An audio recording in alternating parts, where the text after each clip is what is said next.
The desert sun beat down mercilessly as our convoy rumbled towards the small village of Al-Hafa.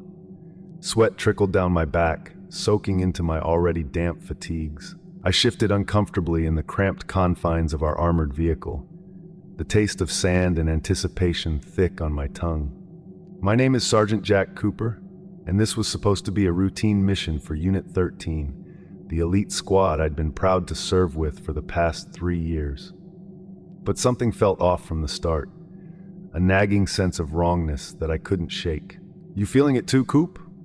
Private Rodriguez murmured from beside me, his dark eyes scanning the barren landscape outside our narrow window. I nodded grimly. "Yeah, something's not right about this one." Across from us, Corporal Chen snorted. "You two are just jumpy. It's a simple sweep and clear, same as we've done 100 times before." "Maybe," I conceded, not wanting to spread my unease to the rest of the squad. "But keep your eyes open out there. I've got a bad feeling about this place." As our vehicles approached the outskirts of Al-Hafa, the wrongness intensified. The village should have been bustling with life, even in the oppressive midday heat. Instead, an eerie silence blanketed the mud brick buildings and narrow streets. No children played in the dusty alleys, no women gathered at the well, no men tended their shops or fields. It was as if the entire population had simply vanished. "Where is everyone?" Rodriguez whispered, voicing the question on all our minds. Before I could respond, our CO's gruff voice crackled over the radio. "All units, fan out and secure the perimeter. Report any contact immediately." We disembarked swiftly, weapons at the ready, as we moved into our assigned positions. The silence was oppressive, broken only by the crunch of our boots on the sandy ground and the faint whisper of a hot wind. As we pushed deeper into the village, the wrongness crescendoed into full-blown horror. The first body we found was sprawled in the doorway of a small house, limbs twisted at impossible angles. But it was the expression frozen on the man's face that chilled me to my core, a mask of pure, unadulterated terror. His eyes, wide and glassy, stared sightlessly at horrors I couldn't begin to imagine. "Jesus Christ!" Chen breathed, his usual bravado evaporating in an instant. "Check for vitals," I ordered, though I already knew it was futile. Whatever had happened here, it was long past our ability to help. As Chen knelt beside the corpse, a sickly sweet odor assaulted my nostrils. It was the unmistakable stench of decay, but mixed with something else, something alien and deeply wrong. I gagged, fighting the urge to vomit as the smell seemed to coat the inside of my throat. "Sarge," Rodriguez called out, his voice tight with barely controlled panic. "You need to see this." I turned, following his gaze down the narrow street. My blood ran cold at the sight that greeted me. Bodies, dozens of them, strewn across the ground like discarded rag dolls. Men, women, children, no one had been spared. And all bore the same marks of violence, limbs bent at unnatural angles, faces frozen in expressions of abject horror. "What the hell could have done this?" Chen whispered, his face ashen. I shook my head at a loss for words. In all my years of combat, I'd never seen anything like this. It wasn't just the scale of the carnage that disturbed me, but the sheer wrongness of it. These people hadn't just been killed, they'd been brutalized, torn apart by something that defied explanation. "Cooper, report," the CO's voice in my ear made me jump. "What's your status?" I swallowed hard, trying to find the words to describe the scene before us. "Sir, we've got multiple casualties. Looks like the entire village population. But," I hesitated, not sure how to convey the true horror of what we were seeing. "But what, Sergeant?" The CO's tone was sharp, impatient. "Sir, this wasn't insurgents," I said finally. "Whatever did this, it wasn't human." There was a long pause, filled only with the static of the radio. When the CO spoke again, his voice was tight with tension. "Hold your position. We're regrouping at the village center. Keep your eyes open and weapons ready. Anything moves, you put it down." "Understood." "Yes, sir," I responded automatically, even as a chill ran down my spine at his words. What exactly were we dealing with here? We made our way cautiously towards the village center, every shadow suddenly menacing, every whisper of wind a potential threat. The bodies became more numerous as we approached, piled in doorways and sprawled across the narrow streets. The smell grew stronger, that sickly sweet rot that seemed to burrow into our very pores. As we reached the central square, I saw the rest of our squad converging from different directions. Their faces were pale, eyes wide with shock and fear. Whatever they had seen in their sectors had clearly been just as horrific as what we'd encountered. The CO stood in the center of the square, his weathered face grim as he surveyed our battered group. "Report," he barked, though I could hear the strain in his voice. One by one, the squad leaders stepped forward to describe what they'd found. It was the same story in every sector. Bodies, brutalized beyond recognition, and not a single sign of what could have caused such carnage. "Sir," I said when it was my turn, "with all due respect, we need to call this in. Whatever happened here, it's way beyond our capabilities to handle." The CO's eyes narrowed, a muscle twitching in his jaw. "Negative, Cooper. We have our orders. This operation is classified at the highest levels. No outside communication until the mission is complete." A murmur of discontent ran through the squad at his words. We were all thinking the same thing. What exactly had we been sent into? Before anyone could voice their objections, a sound cut through the oppressive silence. It was low at first, barely audible, but it quickly grew in volume and intensity. A growl, deep and guttural, like no animal I'd ever heard before. "Contact!" someone shouted, and suddenly the air was filled with the sound of safeties clicking off and weapons being raised. We formed a tight circle, backs to each other, scanning the shadows for any sign of movement. The growling intensified, seeming to come from everywhere and nowhere at once. I felt the hairs on the back of my neck stand up as an overwhelming sense of wrongness washed over me. And then we saw them. They emerged from the shadows like living nightmares, their forms twisted and grotesque. They moved with an unnatural fluidity, somewhere between animal and human, but entirely alien. Their skin was a mottled gray, stretched tight over elongated limbs and bulbous joints. But it was their faces that haunted me, if you could even call them faces. Where eyes should have been, there were only deep, empty sockets. Their mouths were filled with row upon row of needle-sharp teeth, gaping wide in silent screams. "Open fire!" the CO roared, and the night erupted in a cacophony of gunfire and inhuman shrieks. I emptied my magazine into the nearest creature, watching in horror as the bullets tore through its flesh, but seemed to have little effect. It kept coming, its movements jerky and erratic, but impossibly fast. I barely had time to reload before it was upon me, its clawed hands reaching for my throat. I ducked and rolled, feeling the rush of air as its talons missed me by inches. Coming up in a crouch, I fired again, this time aiming for what passed for its head. The creature's skull exploded in a spray of dark, viscous fluid, and it collapsed in a twitching heap. All around me, the squad was engaged in similar struggles. The air was thick, with the acrid smell of gunpowder and the sickly sweet stench of the creature's blood. Men screamed in pain and terror as claws raked flesh and teeth tore through armor. "Fall back!" the CO's voice cut through the chaos. "Regroup at the vehicles." We began a fighting retreat, laying down suppressing fire as we backed towards the edge of the village. But for every creature we put down, two more seemed to take its place. They swarmed over the bodies of their fallen, using them as shields as they pressed their attack. I saw Rodriguez go down, his throat torn out by one of the monsters before I could reach him. Chen was next, his screams cut short as he was dragged into the shadows by multiple creatures. One by one, our numbers dwindled, until it was just me and the CO, back to back in a sea of nightmares. "We're not getting out of this one, are we, sir?"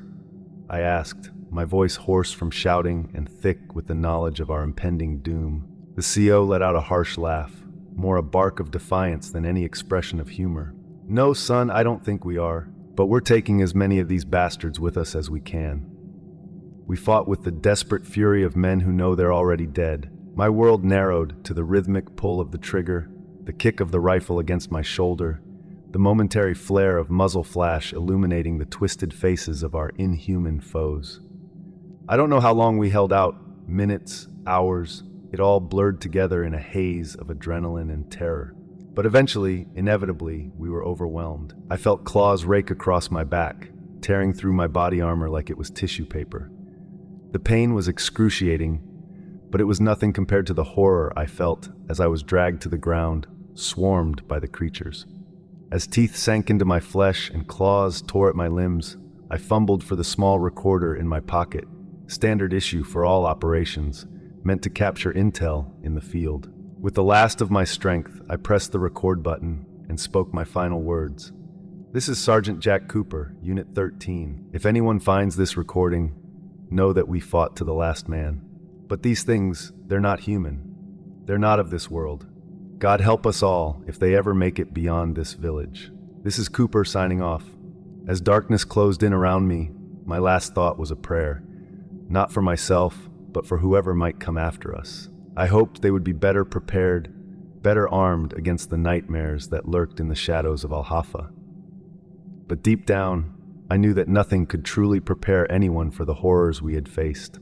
The creatures swarmed over me, their inhuman shrieks drowning out my final screams. And then, mercifully, there was only darkness.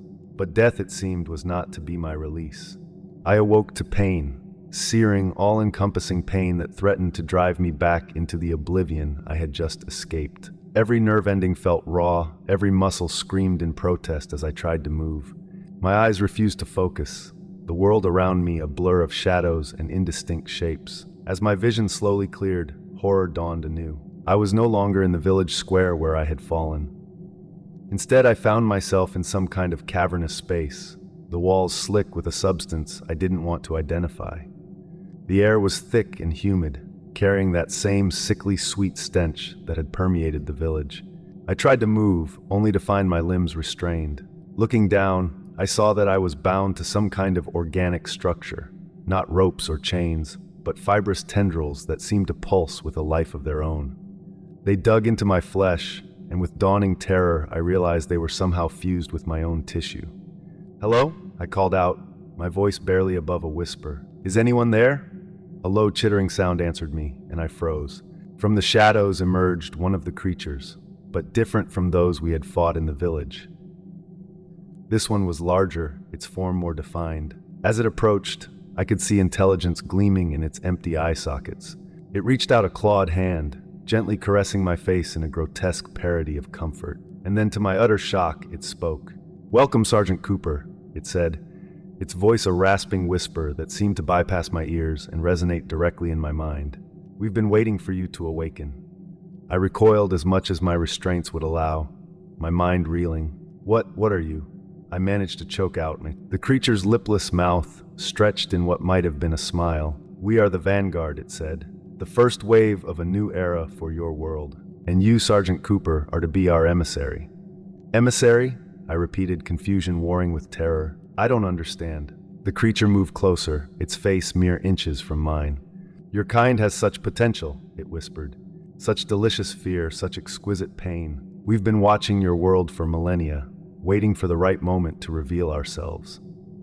And now, thanks to your military's meddling with forces beyond their comprehension, that moment has come." As it spoke, memories began to surface, fragmented, distorted, but undeniably real.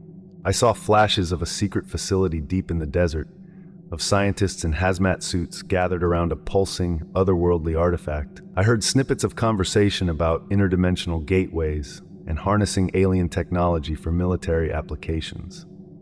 "Oh God," I breathed, the full horror of the situation crashing down on me. "What have we done?" The creature's chittering laugh sent shivers down my spine. "You've opened the door," it said, "and now we're coming through. But we need a guide, someone to help us understand your world, to find the best way to integrate ourselves." I shook my head vehemently, straining against my bonds. "Never," I spat. "I'll die before I help you." The creature's empty sockets seemed to darken, its voice taking on a menacing edge. "Death is not an option, Sergeant Cooper. You've already died once, and we brought you back. We can do so again and again, as many times as it takes until you comply." As if to emphasize its point, one of the tendrils binding me tightened, sending a jolt of agony through my body. I screamed, the pain unlike anything I had ever experienced. "You see," the creature continued, its tone almost conversational, "pain is such an interesting concept to us. Your species feels it so acutely, yet you have such a capacity to endure it. We want to explore that, to understand it fully. And you, Sergeant Cooper, will be our willing test subject." "Go to hell," I gasped, fighting to remain conscious through the waves of pain. The creature's laugh was like nails on a chalkboard. "Oh, my dear Sergeant, we are hell, and we've come to claim your world as our new domain." With those chilling words, it retreated into the shadows, leaving me alone with my pain and the horrifying knowledge of what was to come. As darkness claimed me once again, I clung to a single desperate hope that somehow someone would find my recorder, would hear my warning, and stop this invasion before it was too late. But deep down, I feared it was already too late. The door had been opened and the nightmares were pouring through. And I, Sergeant Jack Cooper of the once proud Unit 13, was to be their unwilling herald. The cycle of pain and consciousness continued for what felt like an eternity. Each time I awoke, the creature, or others like it, would be there, probing my mind, testing the limits of my physical and mental endurance. They spoke of their plans for Earth, of the glorious transformation that awaited humanity. With each session, I felt my resolve weakening, my sense of self eroding under their relentless assault. But even as they broke me down, they were changing me. The tendrils that bound me were not just restraints, I realized, but conduits. With growing horror, I felt my body transforming, becoming something other. My skin hardened and stretched, my bones reshaped themselves with agonizing slowness. And all the while, the creatures watched and learned, using my pain and fear to better understand how to break the human spirit. I lost track of time, of my own identity. Was I still Sergeant Cooper, or was I becoming one of them? The line between human and monster blurred with each passing moment. Just when I thought I could endure no more, when I was on the verge of giving in completely, something changed. A new sound penetrated the constant background noise of chittering and screams, the unmistakable rapport of human weapons. The cavern erupted into chaos. I heard the creatures shrieking in alarm, saw them scuttling about in frenzied activity, and then, cutting through it all, a voice I never thought I'd hear again. "Cooper, Jack Cooper, do you copy?" It was the CO's voice, crackling through what sounded like a portable radio. But how was that possible? I had seen him fall in the village, square, overrun by the very creatures that had brought us to this nightmare. Could it really be him? Or was this just another cruel trick by the monsters that had been tormenting me? "Cooper, if you're out there, respond," the voice called again, more insistent this time. Summoning what little strength I had left, I managed to croak out a response. "Here, I'm here." The sound of footsteps drew closer, heavy and deliberate. And then through the haze of pain and confusion, I saw him. The CO, battered but alive, flanked by a small group of soldiers, their weapons trained on the creatures now retreating into the shadows. "Jesus, they really did a number on you," the CO muttered, his eyes wide as he took in my twisted form, still bound by the alien tendrils. "Hang on, we'll get you out of this." One of the soldiers produced a combat knife, hacking away at the tendrils with quick, precise motions. As they severed the last of the bindings, I collapsed into the CO's arms, too weak to stand on my own. "We've got to move," one of the soldiers urged, his eyes darting nervously around the cavern. "They're regrouping, and we won't be able to hold them off for long." The CO nodded, supporting me as we began to make our way out of the cavern. My limbs felt foreign, unresponsive, but I forced myself to move, driven by the primal instinct to survive. As we stumbled through the twisting tunnels, the CO leaned in close. "Listen, Cooper, what you've been through, it's beyond anything we've ever seen. Command needs to know everything. But first, we get you out of here. Understand?" I nodded weakly, too drained to form a coherent response. Every step was agony, but the sound of the creatures pursuing us spurred me on. Finally, we emerged into the blinding light of day, the harsh desert sun a stark contrast to the dark horrors we had just escaped.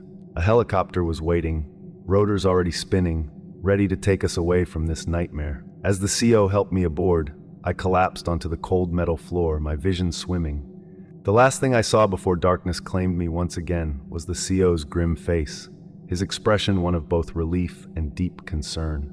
When I awoke, I was in a hospital bed, the sterile smell of antiseptic filling my nostrils. My body was bandaged, and I could feel the dull ache of my wounds, but the pain was nothing compared to what I had endured in that cavern. A nurse noticed I was awake and quickly left the room, returning moments later with the CO and a doctor in tow. "Cooper," the CO said softly, pulling up a chair beside my bed.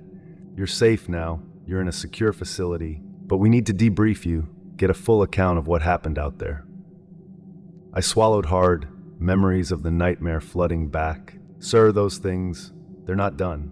They're coming." And we opened the door. The CO exchanged a glance with the doctor, his expression unreadable. "We'll handle it, Cooper, but right now you need to focus on recovering. You've been through hell, but you're still here. That's what matters." As they left me alone with my thoughts, I knew that the battle was far from over. The creatures were out there, lurking in the shadows, and they wouldn't stop until they had claimed our world.